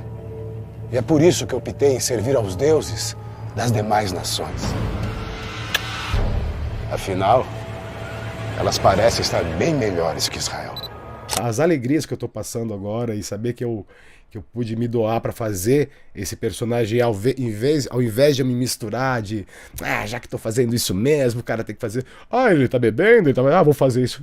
Não, né? Não tem, você não precisa fazer nada disso, você não precisa matar ninguém para fazer um assassino, né? O trabalho é interno, e tem que saber se colocar e deixar espaços para você manter a sua sanidade, não se misturar. Então, com esse personagem eu fiquei muito feliz que eu aprendi. Eu saio do Reis melhor, assim, tipo, mais firme, sabe, e enxergando realmente ao meu redor, porque as mudanças que eu comecei a ter durante as gravações, e claro que algumas vezes eu escorreguei, algumas vezes eu bebi, tava muito tenso, tudo, mas eu falei, cara, não tem necessidade disso, e aí foi só acontecendo as coisas de um jeito muito mais saudável, muito mais salutar para mim, a relacionamento com as pessoas. Eu também, por conta do Gênesis, eu voltei a falar com meu pai, que estava 6 anos sem falar com o seu José. Eu conto essa história. Sim, isso, eu tava, tipo, 6 anos eu ligava para ele no aniversário, era um silêncio, ele passava para minha mãe. Vocês não se falavam? Não falava, tipo, com 6 anos sem falar. Aí eu tava fazendo o Gênesis, né, e o nome do meu pai é José. Talvez ele tenha visto machucar. Mas não, ele voltou a falar comigo quando eu tava gravando. Porque uma pessoa que eu tava namorando insistiu pra mim, tenta mais uma vez. Aí eu liguei, e meu pai é do judô, ele foi atleta, né? Tem 85 anos, meu pai tá com os braços fortes. E faz flexão de braço direito, só pra deixar claro. Ele faz bem a flexão de braço. E aí ele é do judô, ele tava no Parque Olímpico. Ela falou, liga de novo pra ele. Eu vou ligar, vai passar pra minha mãe, vou passar tristeza de novo. Liguei. Ligou uma chave nele, ele começou a conversar comigo, ficou meia hora falando comigo. Aí quando ele passou o telefone pra minha mãe, ela achou que era ou um neto, né, um sobrinho meu, ou um amigo dele. Minha mãe começou a chorar, Dona Branca. Ficou emocionadíssima. E agora, quando eu chego em Guarulhos, né, que a casa deles é lá, tem o freezer sempre com churrasco, né, com a picanha, porque ele é catarinense. Chegou, já tá fazendo a carne. Então mudou seu relacionamento? Sim, também com a minha irmã gêmea, que eu tenho uma irmã com 10 anos a mais e uma com 20 minutos a mais, que é a minha irmã fêmea, digo gêmea. Tipo, caçula por 10 minutos. Uau, super legal, faz uma diferença. E ela é bióloga, ela trabalha com morcegos, né? Também trabalhou desenvolvendo os testes para Covid durante a pandemia. Ficou na linha de frente também com isso. E agora a gente está com uma unidade familiar super bem. Tá todo mundo tranquilo. E o bacana é que minha mãe não falou. Ela queria que ele falasse comigo por mim. Não porque eu tinha voltado para uma TV aberta, porque graças a Deus eu estou fazendo meus trabalhos com cinema. Legal. Então foi muito bacana, tá podendo. O que aconteceu foi que ela estava assistindo a novela. Sua mãe? Minha mãe estava no outro quarto, aí de repente passou cenas do próximo capítulo. Meu pai correu no quarto. O Tolstói tá lá! Que Tolstói é uma brincadeira de nome russo, né? Ele me chamava de Tolstói também quando era criança, né? Então aí ele ficou super animado, né? Ainda mais. E também fiquei imaginando pra ele ver o meu personagem machucando o José, né? Que é o nome dele. E a Gênesis ajudou a dar uma arrumada lá em casa do jeito bonito.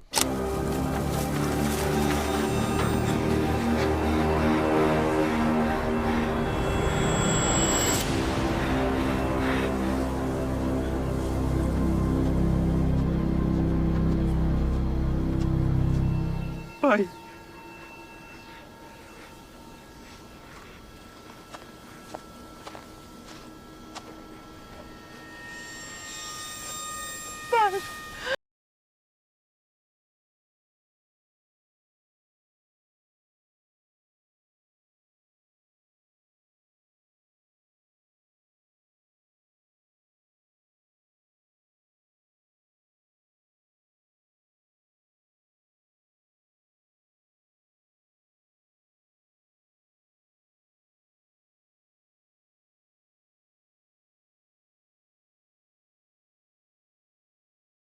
Se você pudesse resumir o que você aprendeu com Eliud, o que você espera que as pessoas aprendam com Eliud? Eu acho que aprendi com ele é que ele não teve, né? É ter a resiliência, é não esmorecer e confiar em Deus mesmo, confiar nessa força superior que te ajuda, porque é diário. Você vencer nessa vida é diário, você tem que estar atento, porque às vezes uma coisa pequena pode fazer escorregar, uma conversa mal dada, às vezes um nervosismo no trânsito pode causar um acidente, pode causar uma briga. Você tem que estar... É não se apartar. É o não se apartar, porque o Eliud, ele tá completamente certo, mas ele vê o errado dos homens e aí ele se aparta. E no que ele se aparta, ele não tem mais volta. E é muito bonito a Vanessa fazendo, a Ábila, ela falando com o Zanata, falando, o seu pai não é uma pessoa ruim. Ele está perdido, ele tentando ainda arrumar um jeito de resgatar De ele. ajudar o marido, né? Mas aí quando aparece a arca, não, ele se sente importante, porque quando ele abre, no dia seguinte ele chega, tem um monte de gente. Só que ninguém abre a arca. Ele é importante. Não são só alguns que podem se chegar à presença de Deus, como sempre quiseram que nós acreditássemos. Agora que a arca está na nossa terra, na nossa cidade, todos que desejarem também poderão. Ele voltou depois com a parte da prostituta, da bebida, da morte do filho, a tristeza com a mulher. Ele achou um propósito torto, mas achou um propósito para ele. Ele se acha importante com aquilo. Ele organiza a fila, ele fala alto, ele sacaneia os levitas. Olha a cara dos levitas que vieram reclamar, achando que ele tá fazendo. Ele acha que tá fazendo uma coisa boa. Ele acha que tá querendo mostrar para o povo que não são só os levitas que podem se aproximar de Deus, que Deus é para todo mundo. Mas não, você tá totalmente errado. Ele tá completamente errado. E isso vai ser um baque, né? Essa coisa de organizar, confrontar os levitas, confronta até os chefes do exército, porque escolhidos, escolhido é o nome que tá dando agora para vagabundos e enganadores. Ele contesta, porque aquilo lá tá fermentado dele desde o passado. Os escolhidos! Agora esse é o nome dado para mentirosos e enganadores! Seu inconsequente! Você tá levando o povo a pecar! Eu vou te mostrar quem é o que aqui. Chega! Chega, Eliud! Chega! Volte para junto do povo agora. Com todo prazer. Eu não quero ficar na presença de homens tão desprezíveis. Nos manda embora! Sabe por que você não faz? Porque sem mim você não tem família. Quis se separar da antiga esposa, porque supostamente ela era seca pra se casar comigo e finalmente ter filhos. Cala a boca. Você não deixa nem a mim, nem ao Ézer. Porque sem a gente, todo mundo vai saber que você é o problema. Que você é incapaz de engravidar uma mulher. Cala sua que boca. você é incapaz de me engravidar, quando o outro facilmente o fez.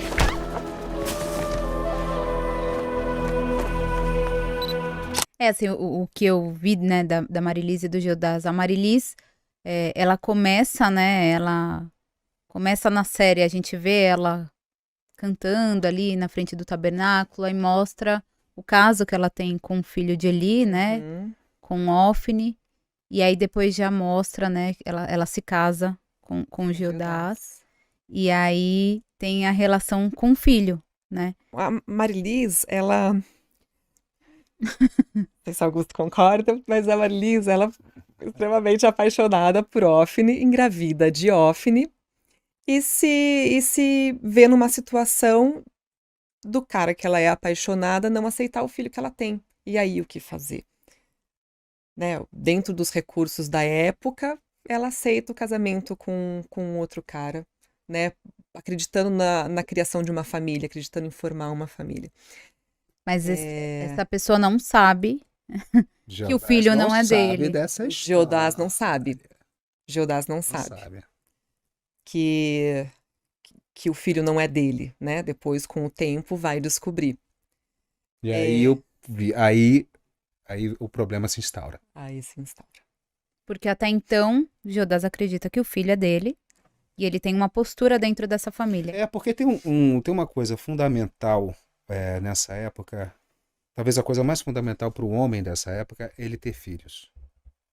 Por uma série de coisas, inclusive para a proteção da própria família dele, né? É de uma importância surreal. É vital. É vital mesmo, porque a questão de você ser atacado por qualquer outra pessoa ou povos, quanto mais você tem homens ali para defender a própria família, a propriedade, então isso tinha uma importância muito grande. E ele não conseguia ter. Ele repudia a primeira esposa dele em função disso, né? Então, não ter filhos era uma questão muito séria para o homem daquela época. E ele tinha tudo, menos isso. Ao se casar com a Marilis, logo em seguida veio um filho. Então, para ele, a vida estava plena. Estava tudo certo. Eis que a diferença física evidente entre ele e o filho começa a levantar muita coisa e aí a vida dessa família se transfigura totalmente. Eu acho que daí a relação abusiva familiar vem à tona. Nesse momento. Né? Eu acho que provavelmente isso já era presente, mas com esse conflito isso dissemina, né? Vira uma bomba mesmo. Seu miserável! Não! Para com isso, Jodás! O que está acontecendo? Me diga você. Por que de uma hora para outra Ezer quer ir para Siló? O que foi que você disse para ele? Nada. Fala! Não encosta nela! Solta! Por que você quer ir a Siló? Eu não conheço, pai. Só isso. Já faz anos que o senhor não vai lá. Todos os meus amigos conhecem o tabernáculo, mas eu não. Eu gostaria de conhecer. O que tem de mais nisso? Filho, você já foi. Você conhece. Chega desse assunto. Você não vai pro exército. E não vai colocar os pés em Siló. Não vai a lugar algum. Não vai fazer nada, nem ser nada, a não ser que eu dê o consentimento. Na verdade, a partir de hoje você não dorme mais aqui. Pode pegar suas coisas e dormir nos campos. Pra que isso, Jodás? Só porque eu te fiz uma pergunta, pai? Quando você for homem e não precisar mais de mim para se sustentar, vai poder começar a decidir a própria vida. Até lá. Agora vai, que eu não vou me repetir. A vida dele é muito de aparência. O fora de casa e o dentro de casa. Fora de casa é uma coisa, dentro de casa é outra, completamente diferente em todos os aspectos. É bem isso mesmo. Faz aquela casa um inferno. Isso me incomodou muito. O incômodo que me deu foi tipo, meu Deus, como é que as pessoas vivem num ambiente desse? E aí você começa a olhar com um pouquinho mais de atenção, você vê o quanto isso é presente. E as pessoas se acostumam a isso. Acho que esse é o grande ponto, as pessoas se acostumam. Eu acho que a gente tem uma missão aqui, é mostrar que não pode se acostumar a isso, que não é o normal. É importante deflagrar é importante deflagrar, porque isso é muito presente. E Thaís, o que você leva, o que você aprendeu com a Marilis? Eu acho que a força e o viver cada momento. Porque as coisas, elas se resolvem. Você fazendo a sua parte, as coisas se resolvem. E eu acho que a Marilis ensinou isso. E o amor ao filho, que vale sempre a pena qualquer sacrifício. Acho que são esses pontos. E Jodás, Augusto? Acho que foi a não se prender e não ampliar, não alimentar as experiências desagradáveis que a gente vivencia. Porque a gente passa por várias experiências não boas e algumas realmente bem ruins durante a vida. Mas elas passam. Não alimentar isso. Não alimentar, não deixar isso... Porque se você alimenta, ela toma conta de você a ponto de você não saber mais de onde veio. Eu acho que... É porque os personagens de vocês, quando a gente para pra pensar, né? Num primeiro momento, a reação do público acho que é essa que você tá tendo retorno, né? Ah, Marilis não presta, como assim, né? E até acho que de Jodás também, com certeza, né? É aquela coisa da raiva. Mas esses dois personagens mostram humanidades que todos nós estamos sujeitos a passar, né? Então, por mais que desperte essa sensação no público, esse impacto, eu creio que também promove essa reflexão, né? E eu acho, agora que você falou, esse papo que a gente estava tendo antes sobre sempre olhar a história de vida de cada um, eu acho que a Marilis pode trazer esse ensinamento, porque... E a novela tem isso, né? Pode ser que a Marilis traga esse ensinamento também, da gente olhar a história com o amor de cada um. Por mais que aos seus olhos, de primeira, à primeira vista, você fale, você julgue com peso, com certeza não vai ser aquele julgamento certo, né? Se você olhar com amor para a história de cada um, eu acho que te traz leveza para o seu coração que está julgando e traz leveza para a pessoa que está sendo julgada também. E você falando agora, eu pensei em uma outra situação também, porque a Marilisa, ela não teve referência paterna, ela não teve referência. E eu sei que a gente tá em um tempo que a gente discute-se muito isso, mas quando a gente coloca na balança, é muito importante. Vocês são pais, né? Eu vejo como é importante para os filhos terem uma boa referência de pai e de mãe, obviamente, mas falando um pouquinho da Marilisa, né? Essa referência paterna, o quanto isso também influencia no futuro da pessoa, eu acho né? que é muito importante. Pode influenciar, né? Eu acho que é muito importante para a criança. Eu gosto, uma vez eu li um livro, eu achei muito interessante, eu gosto de falar de potinhos. Eu acho que é muito importante você deixar os potinhos da criança sempre cheios, sabe? Sempre cheio de amor, sempre cheio de tudo que você puder abastecer a criança de bons sentimentos. Eu acho que a Marilisa, ela não teve esse abastecimento de potinhos. Talvez se ela tivesse a mãe morreu cedo. O problema é quando se perde uma mãe ou se perde um pai, depende do cuidador, depende da escola, que esses potinhos vão ficando vazios. Mas que ela, com a força dela, tentou quebrar esse padrão. E com a fé, a gente com a vê fé, a com fé dela certeza, também, com certeza. Né? Eu sou Samila. Sou filha da Ada, que ficou viúva cedo na vida. Por isso, servimos no tabernáculo, contamos com o apoio do sumo sacerdote e juiz Eli. Tememos muito a Deus, mas, sinceramente, não tem sido fácil conviver com os filhos do juiz, pois pela posição renomada que têm, acham que podem tudo, até cometer injustiças. A Ada, naquele tempo, né? Naquele tempo, uma mulher ser viúva era algo muito difícil, porque a mulher, ela ficava sem recursos financeiros, né? Ela sofreu uma certa rejeição da sociedade, sobretudo se não se casava novamente. Isso, Sim, exatamente. Então, a Ada, ela já se apresenta pra gente com esse desafio, e aí ela é acolhida pelo juiz Eli, né? Que na série tem se mostrado uma pessoa com várias dificuldades de enxergar a realidade como ela é, né? E isso é muito, muito marcante na história da mulher que tem que se defender sozinha, criar a filha sozinha, né? E sofrendo injúrias, sofrendo injustiças, né? E o quanto que isso também dialoga com o nosso contemporâneo, né? Porque existe isso também, né? Onde o valor dela precisa ser colocado à prova. E a viuvez em si só já é um grande desafio para homens e mulheres nos dias de hoje também, né? Porque vem a solidão, vem várias questões emocionais que a Ada com certeza vivenciou, né? Com o desafio de criar a Samila, como ela é querida com as pessoas que estão ao seu redor, né? Ela acolhe Samuel, e aí ela é aquela mãezona, né? Ela cuida do Malquias, né?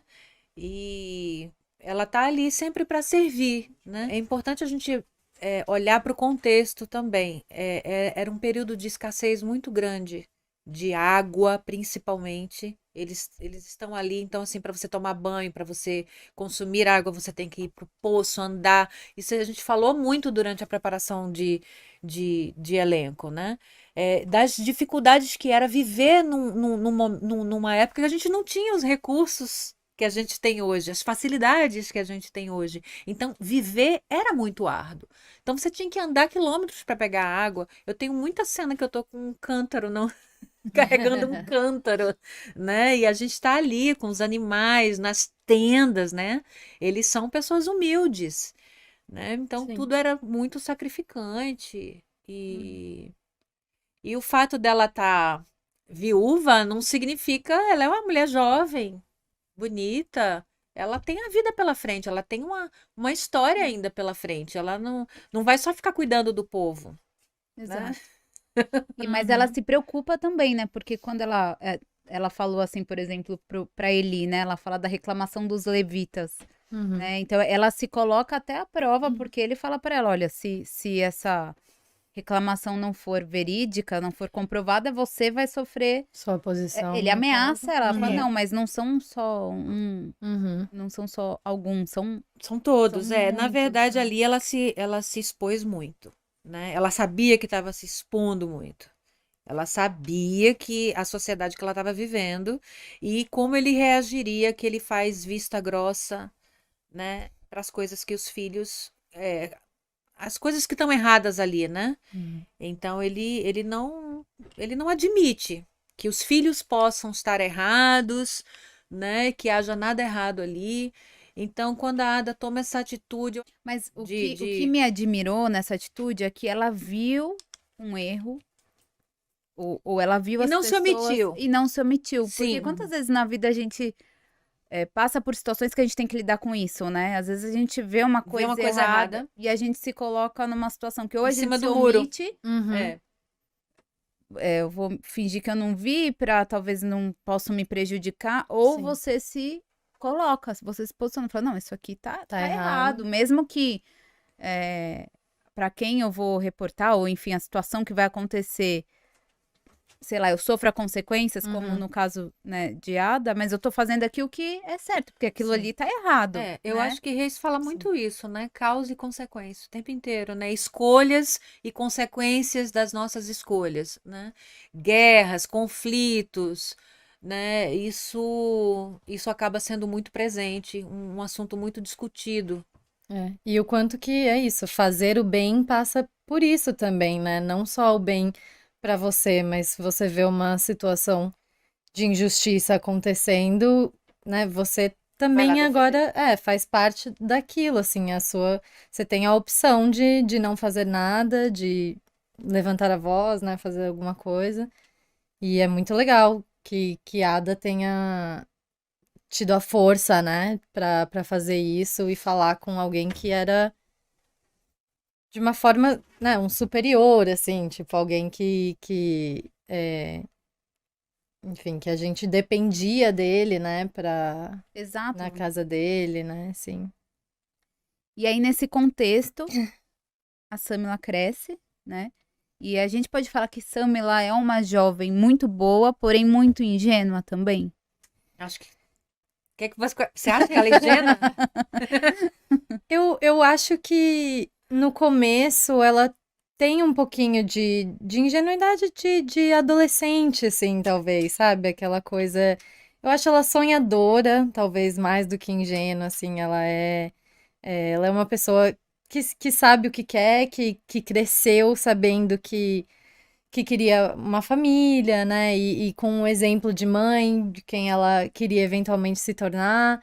Então, eu acho que ela tem essa beleza, assim, de ser uma garota sonhadora e tal. E que é isso, conforme ela vai crescendo e ela passa por algumas situações, né? Mas também vai se tornando responsável pela sua família, né? Pelos seus filhos. E então, eu acho que poder representar essas diversas fases, né? E entender como a personalidade de uma pessoa vai mudando também de acordo com o ambiente em que ela está e as pessoas com quem ela se relaciona, e se tornar mãe também, né? Que já é uma outra. Enfim, muda muita coisa, porque passa a ser, né, tudo pelos seus filhos, assim. Então, eu acho que ela tem uma transição, sim, de uma personagem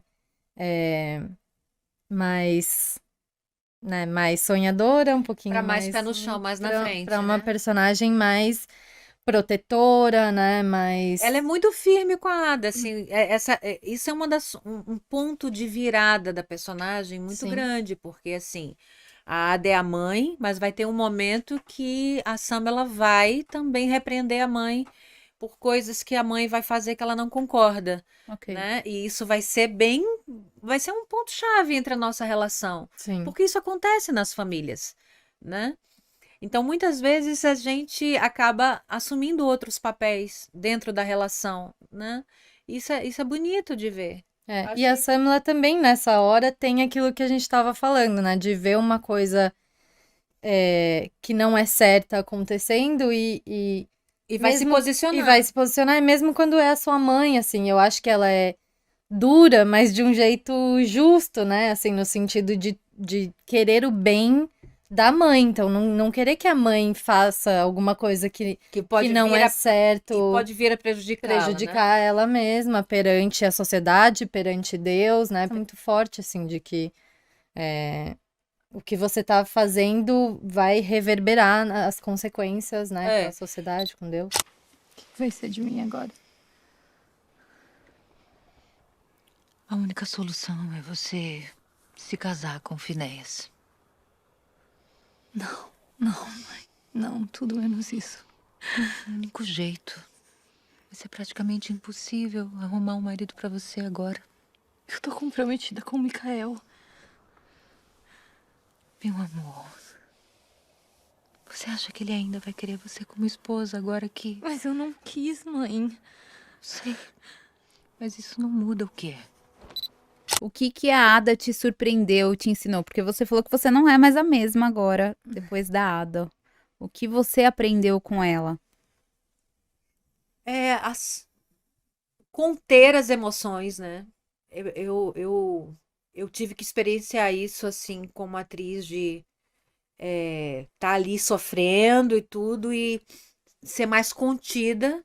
A força tá no olhar, tá até na respiração, né? Tá nas sutilezas, né? Porque é um personagem muito forte. Se eu fosse fazer ele num teatro, ele ia ser todo pra fora e a Ada é toda pra dentro, né?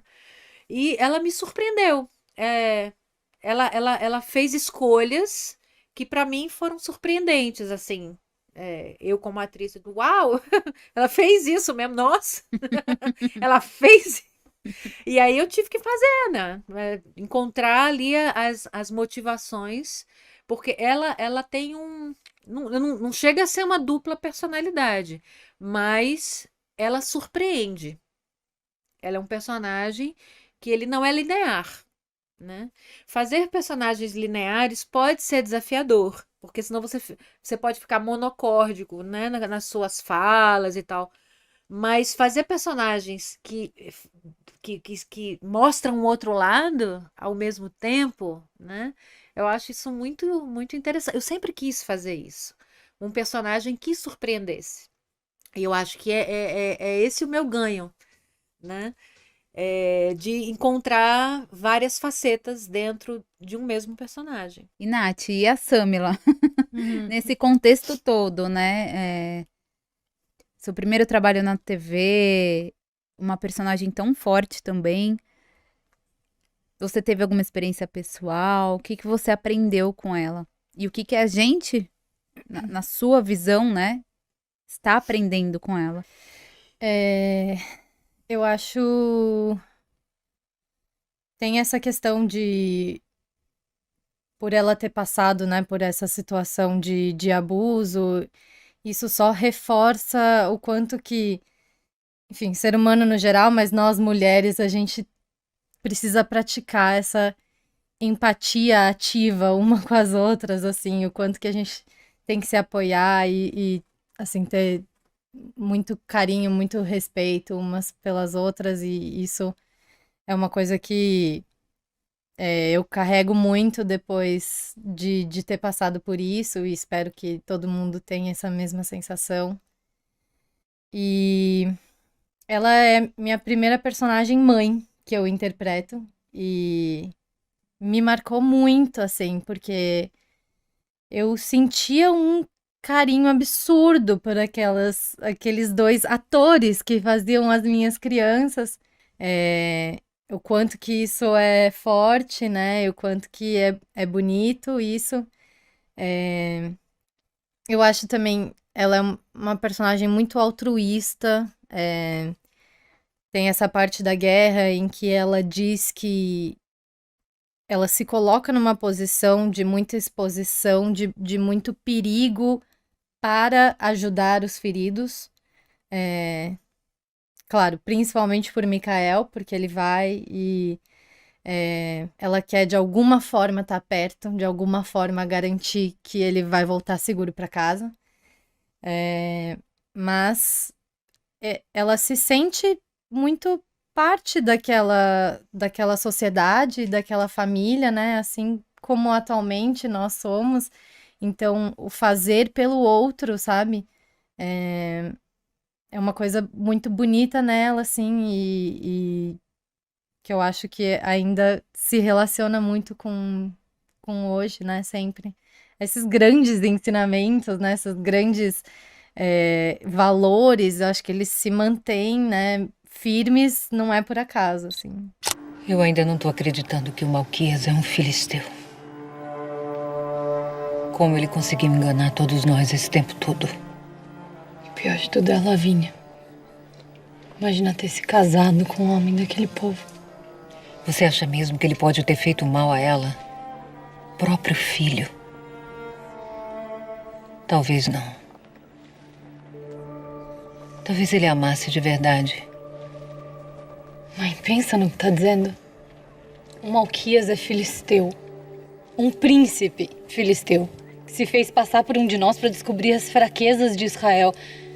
É por causa dele que a arca foi levada. Por causa dele que o nosso exército foi derrotado. É claro que ele nunca amou a Lavínia. O Malquias é um falso. Um covarde. Mas o Mikael não disse que ele o salvou na batalha. Isso não quer dizer nada. Isso quer dizer muita coisa, filha. Se Malquias quisesse vocês mortos, não permitiria que tivessem voltado para Belém. Os teria matado lá mesmo em Siló. O que será que ele fez com ela? Mikael disse que foi ele que matou os filhos de Eli. Ele pode ter feito isso para se vingar de Finéias. Pelo que ele fez com você. Para de procurar bondade em Malquias. Ele é um mentiroso. Ele é um enganador que se aproveitou do nosso amor. Simples assim. E a gente agradece você ter ficado aqui com a gente também nesse bate-papo tão gostoso. Lembrando, mais uma vez, para você continuar aqui com a gente, você precisa se inscrever no nosso canal, ativar o sininho. Se você curtiu o nosso bate-papo, deixa seu like no vídeo, compartilha com a galera, que a gente se vê no próximo episódio com mais sobre os bastidores da série Reis.